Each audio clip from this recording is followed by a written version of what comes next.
Desde la pujante, innovadora y hermosa ciudad de Medellín, en Colombia, iniciamos nuestra celebración de culto a Dios en íntima devoción.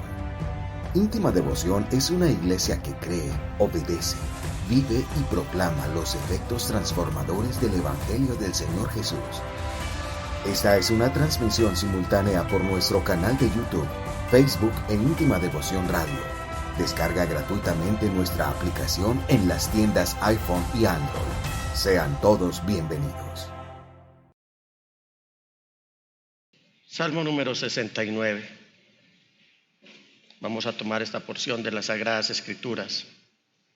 En el Salmo número 69 leeremos aquí los primeros 10 versículos de este maravilloso salmo escrito por el rey David. Salmo número 69. Sálvame, Dios mío, que las aguas ya me llegan al cuello. Me estoy hundiendo en una ciénaga profunda y no tengo dónde apoyar el pie. Estoy en medio de profundas aguas y me arrastra la corriente. Cansado estoy de pedir ayuda, tengo reseca la garganta. Mis ojos languidecen, esperando la ayuda de mi Dios. Más que los cabellos de mi cabeza son los que me odian sin motivo. Muchos son los enemigos gratuitos que se han propuesto destruirme. ¿Cómo voy a devolver lo que no he robado? Oh Dios, tú sabes lo insensato que he sido. No te puedo esconder mis transgresiones. Señor soberano, todopoderoso, que no sean avergonzados por mi culpa los que en ti esperan. Oh Dios de Israel, que no sean humillados por mi culpa los que te buscan. Por ti yo he sufrido insultos, mi rostro se ha cubierto de ignominia. Soy como un extraño para mis hermanos, soy un extranjero para los hijos de mi madre. El celo por tu casa me consume, sobre mí han recaído los insultos de tus detractores. Cuando lloro y ayuno, tengo que soportar sus ofensas. Cuando me visto de luto soy objeto de burlas. Los que se sientan a la puerta murmuran contra mí. Los borrachos me dedican sus parodias. Amén, amén y amén. Pastor, por favor. Te damos gracias, Señor, por tu palabra. Te damos gracias porque esa escritura te ha inspirado a ti para que hombres como los que escribieron tu palabra dejaran plasmada tu obra en ellos, pero también nos dieran dirección frente a la inspiración que nosotros necesitamos. También nos hemos sentido en ocasiones desesperanzados, con gente malvada persiguiéndonos y a punto de alcanzarnos. Pero tú has venido para ser nuestra esperanza. Oh Dios de nuestra esperanza, esta noche a ti la gloria, la alabanza y el honor por todos los siglos, por tu palabra y por tu verdad, en el nombre poderoso de Jesús y en el poder de tu Espíritu Santo. Amén, amén y amén. Mis amados hermanos,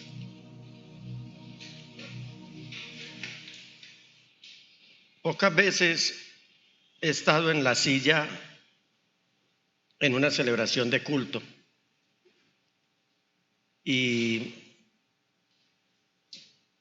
de una u otra manera participo en la celebración del mismo, ya sea dirigiendo, ya sea orando, ya sea cantando,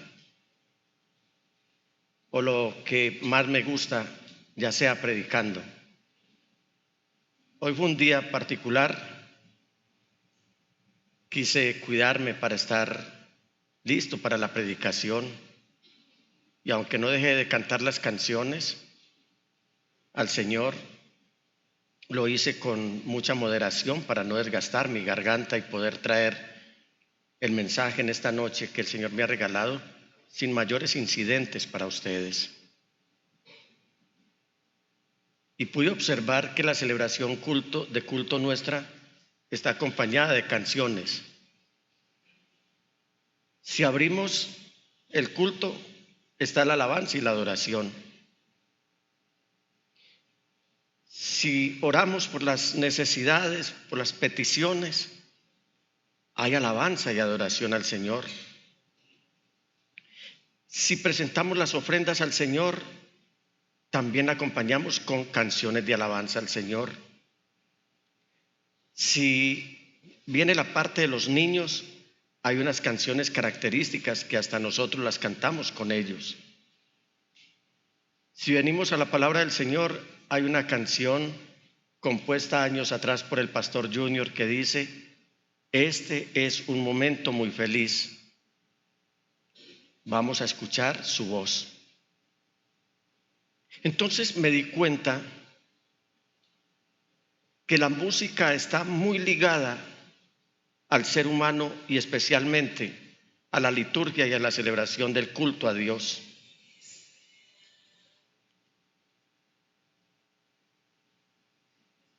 Soy muy aficionado a los crucigramas y hace poco me encontré con una pregunta que formulan allí y decía: conjunto de canciones hebreas. Y créanme que quedé como corchado, conjunto de canciones hebreas, porque preguntan muchas cosas, pero uno no espera que pregunten algo así como conjunto de canciones hebreas. Y miré cuántas casillas me daba para llenar, y yo dije: para esta pregunta tan larga debe ser un casillero muy extenso también.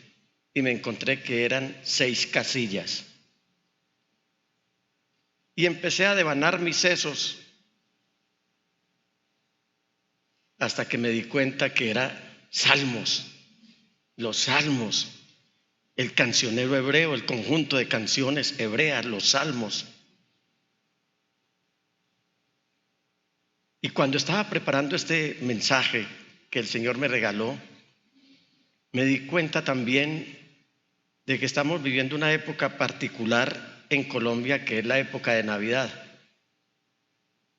Y ustedes saben que hay canciones que la gente canta especialmente en Navidad, ya sea los porros de Rodolfo, de Gustavo Quintero, los graduados.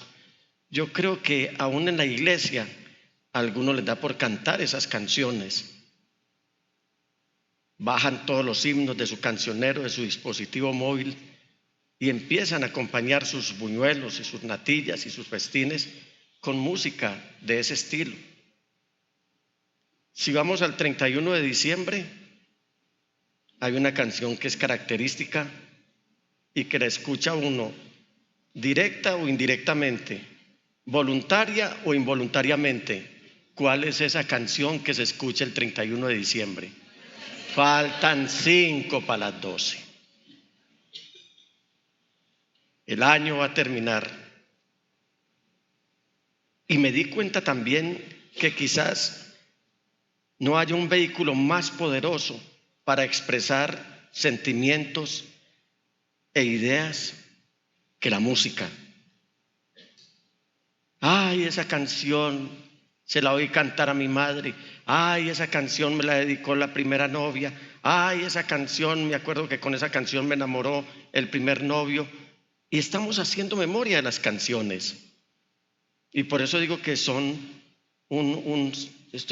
las canciones son un vehículo que nos permite a nosotros expresar sentimientos e ideas. La música a veces nos hace reír,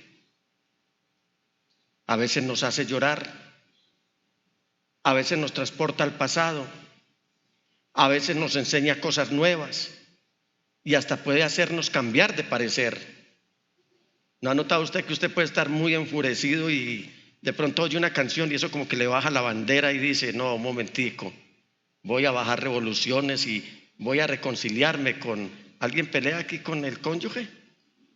¿Alguien pelea con el cónyuge?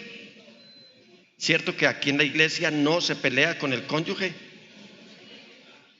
Y si es un acto de reconciliación, entonces buscamos esa canción para ir a cantársela, a veces desafinadamente, o pagamos algún trío.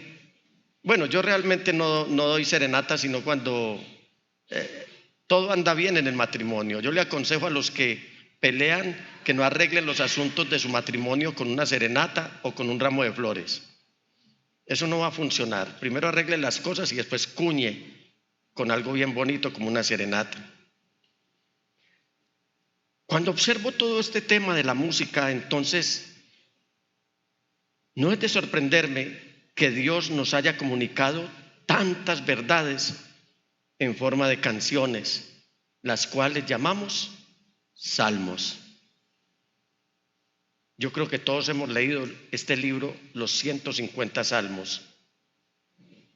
No hay nada como la música, mis amados hermanos, para animar el corazón y literalmente cantar cómo se siente uno, expresar lo que le alegra y que lo mueve a la oración y a la alabanza y también a arrepentirse y a cambiar, todo a través de los salmos.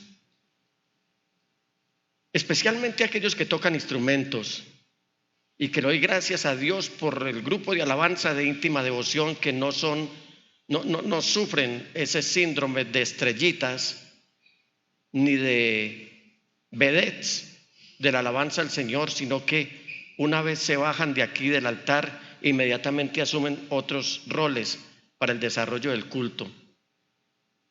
Cuando ellos y todos los que tocan instrumentos saben cómo ese instrumento es capaz de transmitir emoción, ellos saben cómo transmitir un sentimiento, ellos saben cómo transmitir esperanza y hasta anticipación como ninguna otra cosa. Alguien me dijo una vez que nadie conocía su alma como las teclas de su piano. No existe un conjunto de escritos más emotivo en toda la Biblia que el cancionero hebreo, el cancionero de Israel, el cual llamamos el libro de los Salmos. No tenemos las partituras, no tenemos las melodías originales de estos salmos, pero tenemos la letra inspirada y esa ya basta para que cada uno lo cante a su manera. Y si usted tiene ya algunos años en la fe, porque yo veo que aquí hay hermanos que llevan algunos años en la fe, sabrá que cada vez que pasa necesidad, que si usted tiene dolor o que si necesita ánimo, nuestra Biblia, siempre tendemos a abrirla en el libro de los Salmos. Los salmos pueden reflejar mucho de lo que sentimos.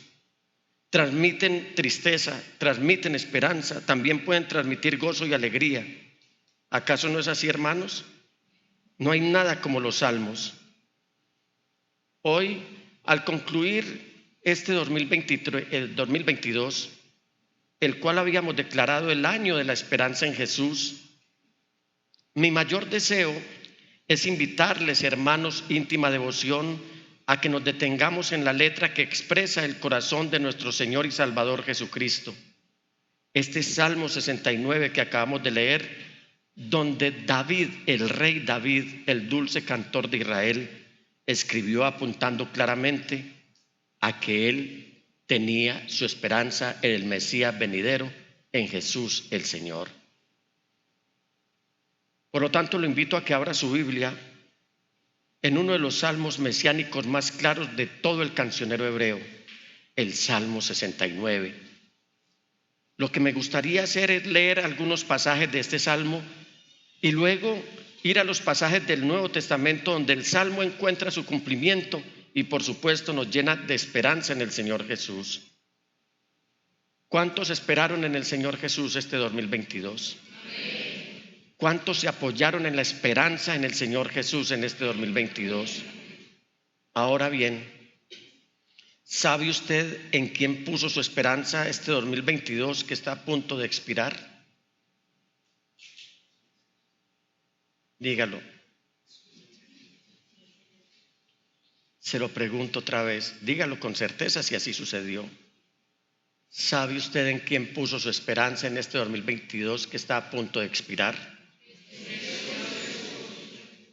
Pues bien, mis hermanos, en íntima devoción, ustedes en Maicao y los que nos están siguiendo por redes a esta hora, permítanme causarles un poquitico de escalofrío al decirles que ustedes pusieron su esperanza en Jesús, el Mesías, que se vio en serias dificultades.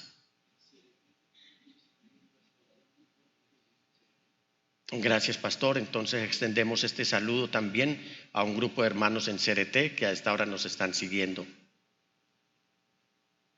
Y les decía que les quiero causar un poquito de escalofrío al decirles en quién pusieron ustedes su esperanza en este 2022. Usted puso su esperanza en Jesús, el Mesías sufriente. El Salmo 69, 1 y 2 dice: sálvame, Dios mío, que las aguas ya me llegan al cuello. Me estoy hundiendo en una ciénaga profunda y no tengo dónde apoyar el pie. Estoy en medio de profundas aguas y me arrastra la corriente. Y podría parafrasear este texto algo así como: estoy hundido hasta el cuello. Estoy en grandes problemas, es lo que el salmista está expresando aquí. Él lo estaba viviendo, él lo estaba escribiendo, pero estaba apuntando al Mesías, a Jesús el Señor, quien iba a pasar por todas esas dificultades. ¿Pondría usted la esperanza en una persona que tiene el agua hasta el cuello? Y pongámonos serios. ¿Sí pondría usted la esperanza en una persona que está hundida hasta el cuello?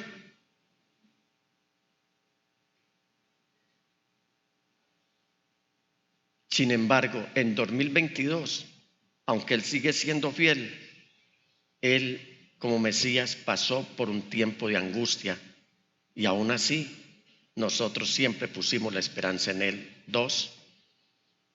¿Usted puso su esperanza en este 2022 en Jesús el Mesías, cansado pero esperanzado? Versículos 3 y 4. Dice David, apuntando al Mesías: cansado estoy de pedir ayuda, tengo reseca la garganta, mis ojos languidecen esperando la ayuda de mi Dios. Más que los cabellos de mi cabeza son los que me odian sin motivo. Muchos son los enemigos gratuitos que se han propuesto destruirme. ¿Cómo voy a devolver lo que no he robado? Aquí el rey David está hablando de sus propios problemas, de sus propias dificultades, pero también está hablando de lo que Jesús el Señor experimentó y ciertamente sintió con mayor profundidad. El versículo 7 dice: por ti he sufrido insultos, mi rostro se ha cubierto de ignominia. Y uno dice: ¿sí puede estar sucediendo eso a estas alturas cuando hemos oído decir que el Señor Jesús es soberano en majestad, es el mismo ayer y hoy por los siglos? Sí está sucediendo, porque aunque usted no lo crea, usted en este momento está viviendo en medio de una sociedad que nos está viendo a nosotros como si fuéramos los parias, la gente sin nombre, la gente sin tierra en este mundo, pero además están acusando al Señor Jesús de que Él ni siquiera existe, de que Él ni siquiera es. Y a toda costa, no solamente están desprestigiando el nombre del Señor Jesús, sino que están persiguiendo su eterna palabra, diciendo que este libro es una fábula más. Y lo más triste es que muchos han sucumbido y han terminado dudando de lo que dice este sagrado libro. Y yo lo que veo en este sagrado libro es que primero nunca se contradice y segundo que es la palabra escrita de Dios que nos permite conocerle a Él todos los días y que nos permite no admitir a que se acuse y se ataque a nuestro Salvador y mucho menos que se denigre de su palabra. Por eso insistimos: estudie las Sagradas Escrituras diariamente, ordenadamente, fervientemente y alegremente. Ahora viene el punto 3 con una frase que los que tienen algunos años en la fe van a notar el claro cumplimiento en la vida del Señor.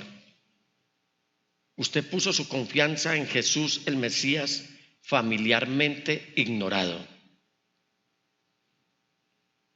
Dice el versículo 8: Soy como un extraño para mis hermanos. Soy un extranjero para los hijos de mi madre. ¿A qué se está refiriendo aquí? Aquí el salmista está haciendo una referencia al hecho de que sus propios mediohermanos, los del Señor Jesús, y sus propias mediohermanas, unos 6 al menos, no creyeron lo que Jesús decía sobre sí mismo, no creyeron lo que Jesús decía acerca del reino de Dios. El Evangelio según San Mateo nos informa que cuando el Señor Jesús comenzó su ministerio, ninguno de sus hermanos creyó en su afirmación de que Él era el Mesías. De hecho, más que incredulidad, se sintieron ofendidos por su afirmación y se mantenían escandalizados y les daba vergüenza decir que ese era su hermano. Cuando el Señor Jesús visitó su ciudad donde se crió, es decir, Nazaret, los judíos respondieron con sarcasmo e incredulidad a las afirmaciones que el mismo Señor había dicho y dijeron, según lo recoge el evangelista Mateo en el capítulo 13, versículos 54 y 57. A partir de la segunda parte del versículo 54 dice: ¿de dónde sacó tal sabiduría y tales poderes milagrosos? Decían maravillados: ¿no es acaso el hijo del carpintero? ¿No se llama su madre María y no son sus hermanos Jacobo, José, Simón y Judas? ¿No están con nosotros todas sus hermanas? Así que ¿de dónde sacó todas estas cosas?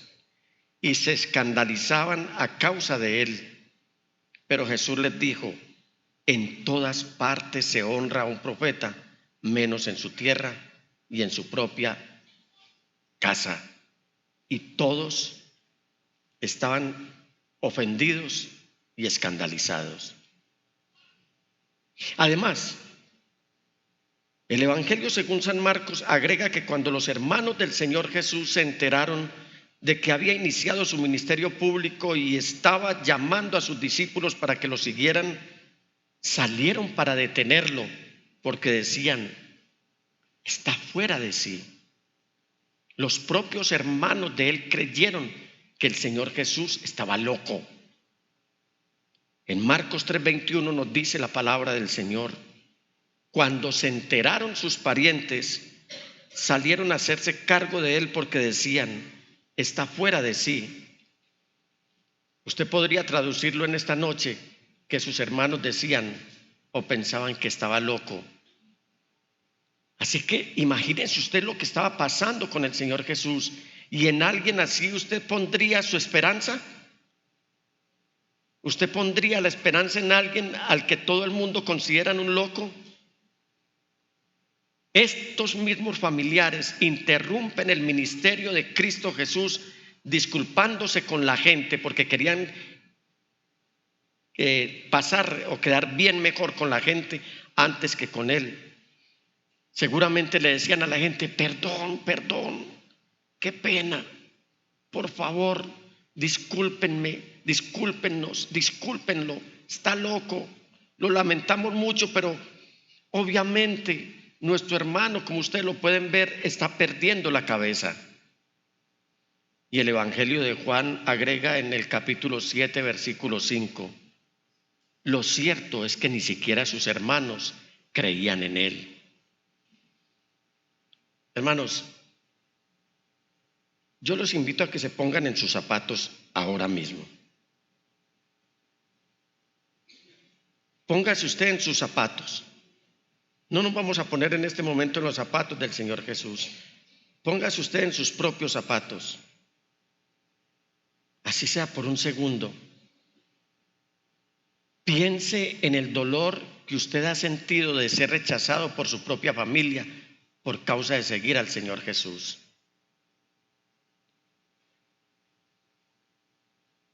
Piense en que sus mismos hermanos y sus propios familiares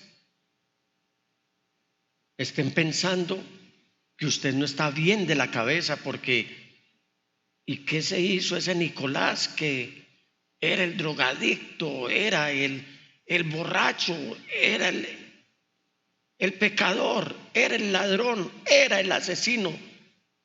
Ahora lo vemos, dizque siguiendo un evangelio, dizque yendo a una iglesia evangélica, y lo vemos dizque abrazando un libro negro. Y desgraciadamente muchos familiares prefieren seguir viendo a su familiar hundido en los pecados antes de verlo transformado por el poder y la potencia transformadora del evangelio de Jesucristo. Quizás usted sea el único creyente en su casa, en su familia. O quizás es uno de sus pocos creyentes. Y seguramente usted sabe y me entiende qué es lo que yo estoy queriendo decir cuando uno es perseguido por su propia familia después de haber entregado su vida al Señor Jesús. Ahora, obviamente, tenemos que aclarar un poco las declaraciones de estos versículos de que Jesús tuvo hermanos y hermanas. Si hay alguna persona que nos está siguiendo por redes y que pertenece a la religión tradicional, yo quiero decirle que el Señor Jesús sí tuvo hermanos y hermanas. Y este no es un tema de debate ahora, pero yo afirmo lo que dicen las Sagradas Escrituras. Obviamente que eran medio hermanos y medio hermanas del Señor Jesús, nacidos de María y José después del nacimiento virginal de Jesús. Así que estos eran sus hermanos menores, hijos de la misma madre, aunque no del mismo padre. ¿Ustedes creen que Jesús fue verdaderamente humano y verdaderamente Dios? Él fue humano de la esencia de su madre y divino de la esencia de su padre. Amados hermanos, Jesucristo, que viva Él en esta noche y que viva para siempre, fue un varón de dolores. Fue un varón experimentado en quebranto mucho antes de ser clavado en la cruz. ¿Usted pondría su esperanza en alguien que en su discurso afirma que son más felices los pobres en espíritu? ¿Usted pondría su esperanza en una persona que en su discurso dice, bienaventurados los que lloran? ¿Usted pondría su esperanza en una persona que está diciendo en su discurso, ¿cómo es el término de la Nueva Versión, pastor?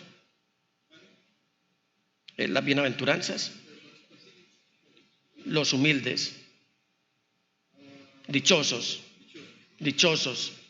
¿Usted pondría su esperanza en alguien así? ¿Usted pondría su esperanza en alguien que en su discurso diga, dichosos los que tienen hambre y sed de justicia? ¿Usted pondría su esperanza en alguien que en su discurso diga, dichosos los compasivos? ¿Usted pondría su esperanza en alguien que en su discurso diga, dichosos los de corazón limpio? ¿Pondría su esperanza usted en alguien que en su discurso diga, dichosos los pacificadores? ¿Usted pondría su esperanza en alguien que en su discurso diga, dichosos los perseguidos por causa de la justicia?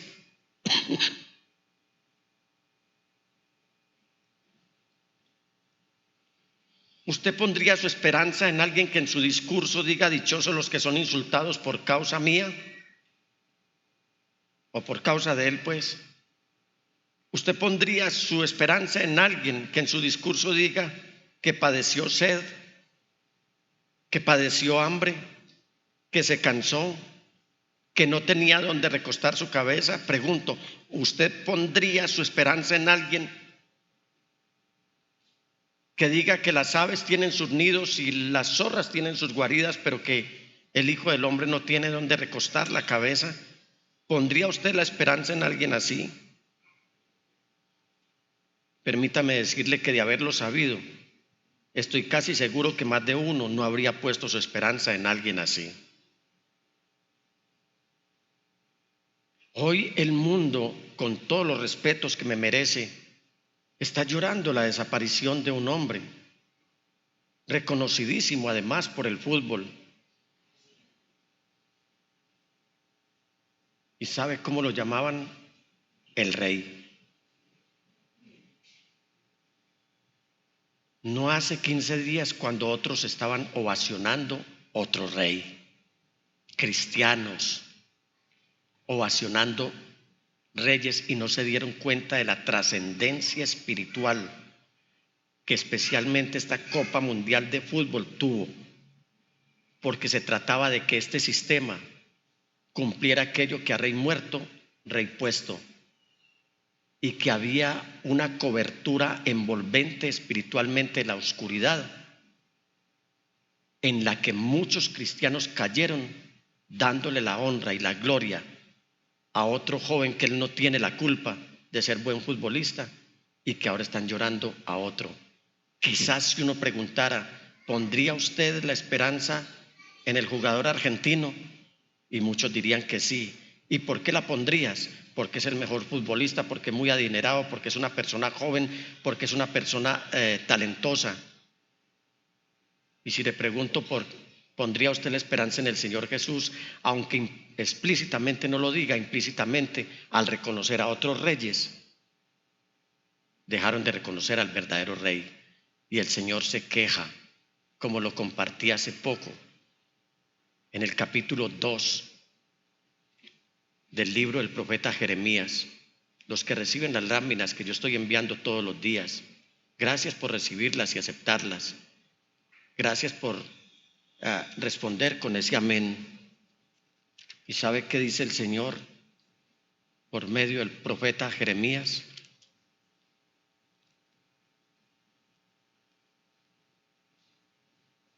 Aunque te laves con lejía y te frotes con mucho jabón, ante mí seguirá siendo o seguirá presente la mancha de tu iniquidad, afirma el Señor. Y dice el versículo 25, no andes con pies descalzos que te lastimas, ni dejes que la garganta se te reseque. Pero tú insistes, no tengo remedio, amo a dioses extraños y tras ellos me iré.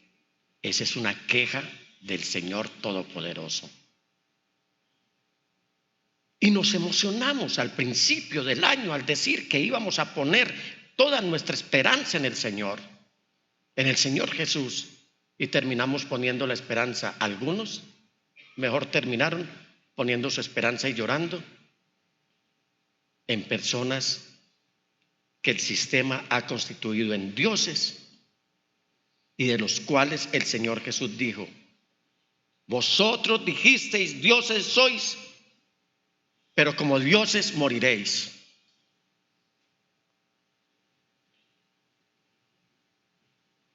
Permítame decirle, repito, que si usted hubiera sabido en quién estaba poniendo su esperanza, seguramente se habría hecho a un lado al presentarle al Mesías, como lo estaba viendo el rey David, escribiendo aquí en el Salmo 69 y en otros más. 4. ¿Usted pondría su esperanza en Jesús el Mesías, injustamente enjuiciado y crucificado?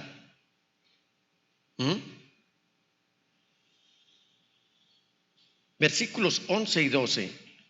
Cuando me visto de luto soy objeto de burlas. Los que se sientan a la puerta murmuran contra mí. Los borrachos me dedican parodias.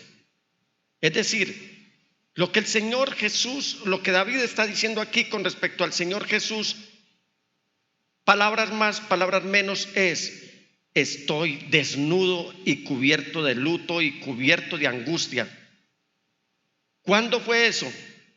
El versículo continúa diciendo de la siguiente manera: y vine a ser objeto de las parodias de los borrachos.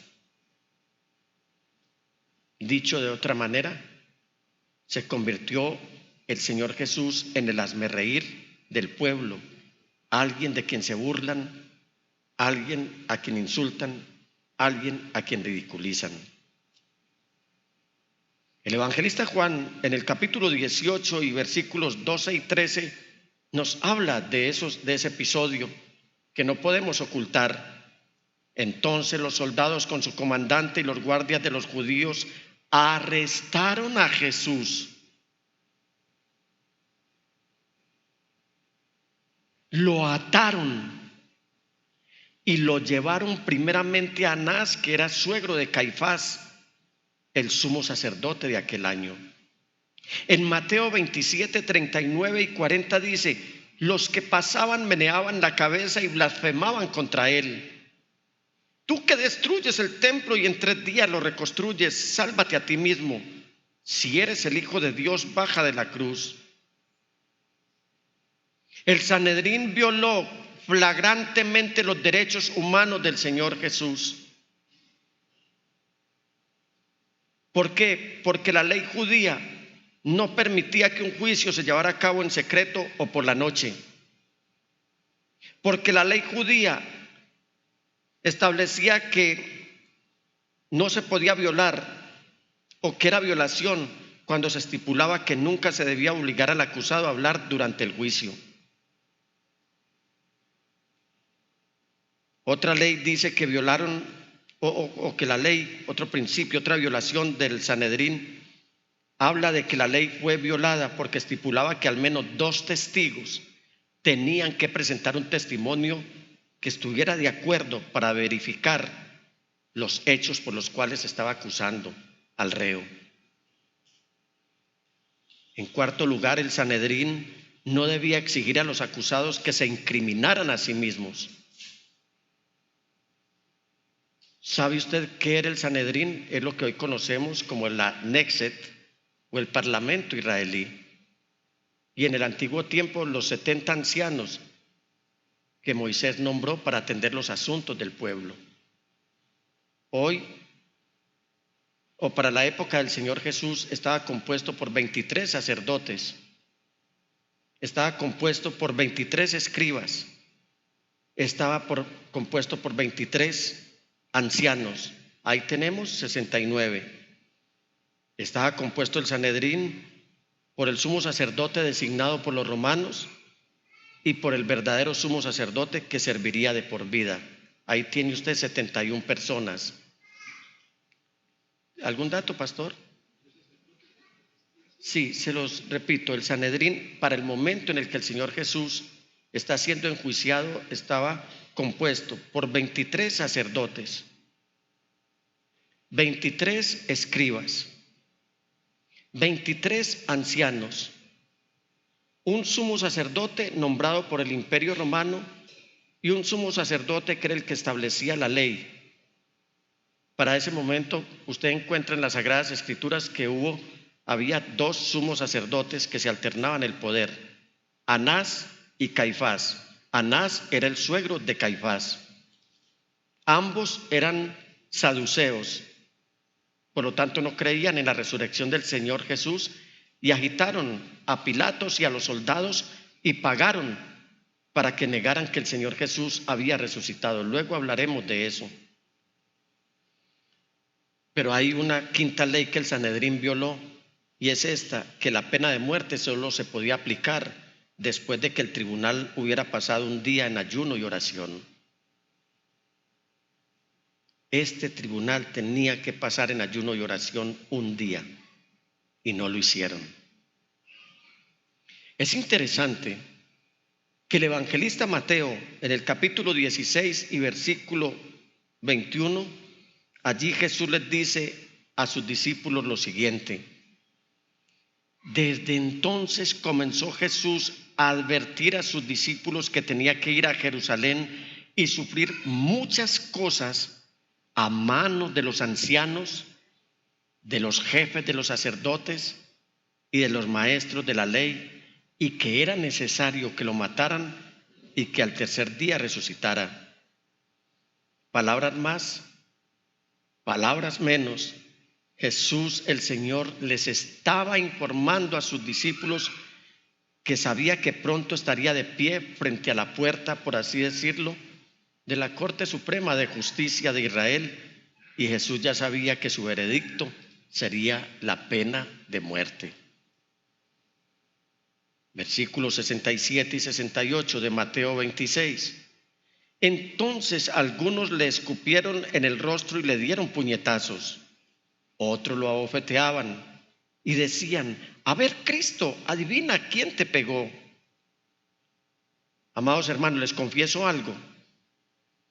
Hay ciertas realidades que cuando las veo me revuelven el estómago.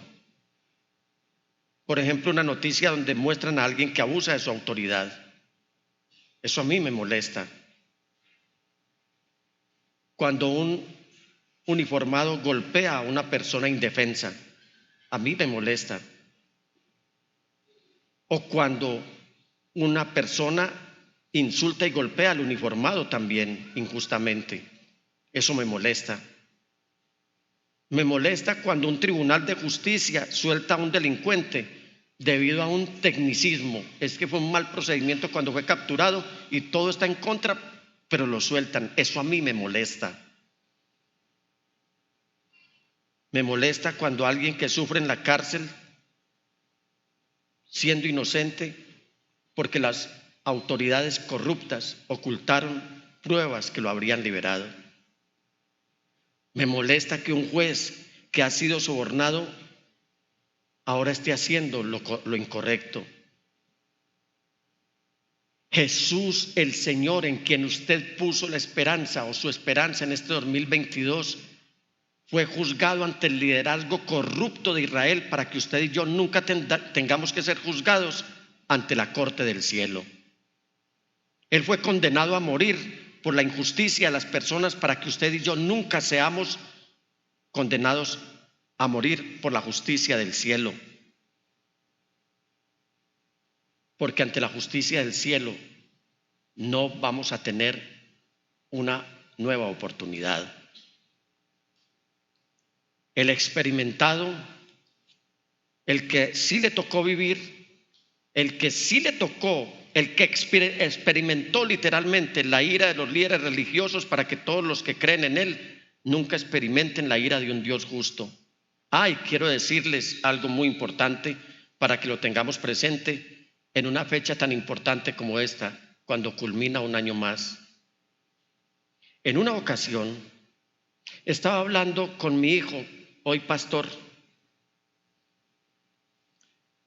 y le decía acerca de cómo los pastores son influenciados por lo que leen semana tras semana, las cosas que permiten que entren en su mente, los autores que ellos permiten que los influencien y en qué medida esto puede afectar sus predicaciones, su filosofía de ministerio y hasta su estilo de liderazgo. Porque tenemos muchos pastores así, que están siguiendo mucha gente que está predicando o anunciando o escribiendo muchas cosas, muchos pastores que no están yendo a la fuente, a las sagradas escrituras, y eso está influenciando su ministerio y eso está llevando al traste la vida de fe de muchas personas. Es increíble, y lo denuncio aquí, hermanos, es increíble cómo hubo pastores que el día de la final de la Copa del Mundo tenían toda la feligresía ahí y la pantalla gigante transmitiendo la final de dicho evento. ¿Ustedes pasarían por eso aquí? Que vinieran al culto y que se les mostrara la final del partido. Hubo otro que empezó a reclamar la copa en el nombre de Jesús para Argentina. Otros que están orando para que la talla de los feligreses baje por medio de la oración. No les estoy diciendo nada nuevo. Y así como conversé con mi hijo, también una vez conversé con mi padre. Y él me dijo algo que yo nunca voy a olvidar. Fue una verdad muy sencilla y a la vez muy profunda. Él me dijo que cuando él era niño y vivía en el campo, siempre sabía cuando las vacas de la casa habían comido cebollas, porque podría sentir el cambio en el sabor de la leche. Sabía leche con cebolla. Uno alimenta a los demás con lo que ha estado alimentándose. nosotros les estamos alimentando a ustedes con lo que nos estamos alimentando, con la palabra de Dios. De eso pueden tener certeza. Alabado sea el Señor. Y esto es así. Esto es así especialmente en los tiempos que nos toca vivir. Para ello necesitamos tener valor los pastores. Valor para disciplinar el pecado en la iglesia. Valor para confrontar las rebeldías en la iglesia. Valor para llamar al pecado por su nombre en una cultura mundana y adversa. Valor para estar firmes ante el error doctrinal. Valor para refutar falsas enseñanzas y falsos maestros. Valor para entregar, si es posible, la vida por cada uno de ustedes. Ahora, hermanos, íntima devoción. Quiera Dios que con su actitud ustedes puedan traerle gozo a sus pastores. Nos sentimos alegres cuando los vemos entrar a la iglesia y nos sentimos gozosos y anhelamos que ustedes no pierdan esa actitud de traernos gozo en vez de dolores de cabeza, de manera que nosotros los pastores podamos realizar la labor con alegría al ver la cooperación de cada uno de ustedes, que con respeto han mostrado su interés de que sean alimentados por la palabra de Dios. Y más importante aún, que puedan todos ustedes traerle gozo al príncipe de los pastores, nuestro Señor Jesucristo, que no le traigamos tristeza, sino gozo con una vida de obediencia a su palabra que Él nos ha entregado para nuestro bien. Hoy hay un equipo maravilloso de servidores en íntima devoción. El hermano Ramiro pide que vengan a atender los asuntos de la puerta y vienen. Tenemos departamentos como comunicaciones. Ahora vamos a dar un aplauso porque a los hombres que sirven a Dios también hay que darles aplausos, porque Dios un día los va a aplaudir en Cristo Jesús. Hoy tenemos un maravilloso equipo de maestros de iglesia infantil. Hoy tenemos un maravilloso equipo de hermanos que están poniendo bonito el templo para que usted venga y cuando se siente no ensucie su estreno o su ropa con la que ha venido dispuesto a adorar al Señor. Hoy tenemos un maravilloso equipo de publicistas. Tenemos un maravilloso equipo de comunicadores. Tenemos un equipo jurídico, un equipo contable. Hace poco el pastor hizo mención de todo esto. Yo decía, Dios, ¿cuándo proviste todo este equipo maravilloso? ¿Qué más me falta, pastor? El coro, la alabanza, los pastores. Ustedes pueden tener la confianza que les estamos predicando la palabra de Dios. Eso es íntima devoción. Y como íntima devoción debe haber muchas iglesias también. Por eso, mis amados hermanos, quiero decirles que ustedes pusieron su esperanza y por esa razón han llegado hasta este día en Jesús, el invencible Cordero de Dios. Alabado sea el Señor.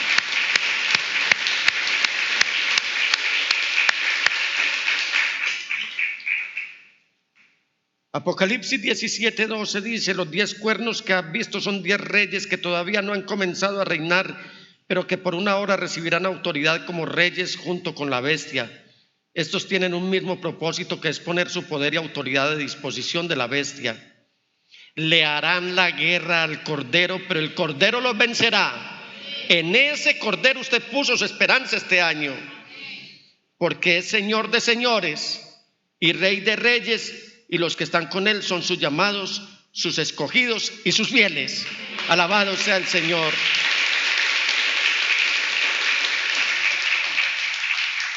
A esos aplausos hay que aplaudir a todo el equipo de servidores de Cristo Jesús en íntima devoción. Y no crea que porque usted no está prestando un servicio visible aquí en la iglesia, usted también es un sacrificio vivo delante del Señor. Así que aplauda al Señor, pero aplauda a usted mismo también.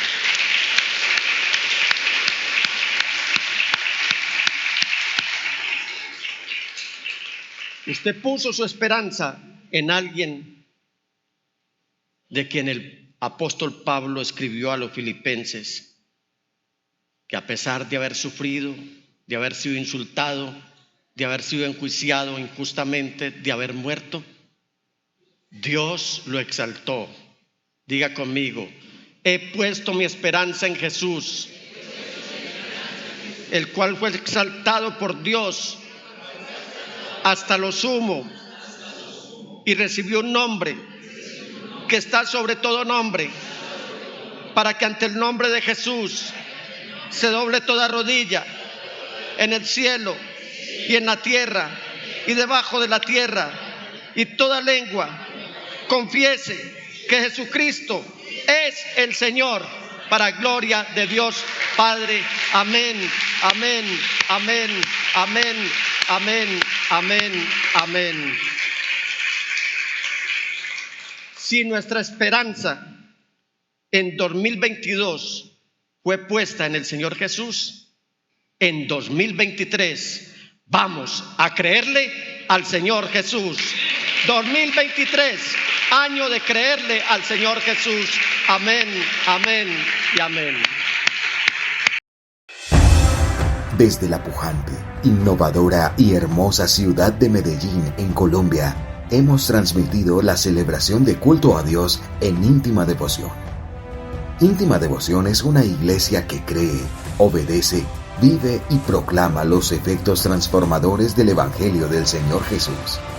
Descarga gratuitamente nuestra aplicación en las tiendas de iPhone y Android y síguenos en Facebook, YouTube, Instagram y Twitter como Íntima Devoción. Hasta pronto.